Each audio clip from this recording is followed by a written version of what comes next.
বুঝলা না বা মুসলমান পরিচয়ের কত দাম, ইমানের পরিচয়ের কত দাম।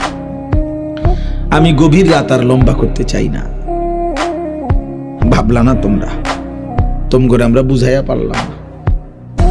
এত মসজিদ, এত মাদ্রাসা, এত আলেম, এত আজান, এত কোরআন, তোমার বাবা দাদা 14 গোষ্ঠী সবাই মুসলমান, চারিদিকে এই সব কিছুকে তুমি বৃদ্ধাঙ্গুলি দেখায়া বেঈমান মুশরিকের মতো চুল রাখলা। ছি ছি ছি। এত এত আমরা সবাই তোমার দৃষ্টিতে পাগল ছাগল না? বলো বাবা, কাফের বেঈমানের মতো চুল রাখলা কেন?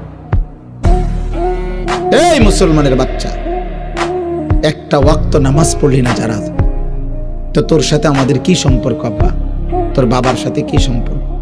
তোর মায়ের সাথে তোর কিসের সম্পর্ক? তোর ধর্মের সাথে তোর সম্পর্ক কি?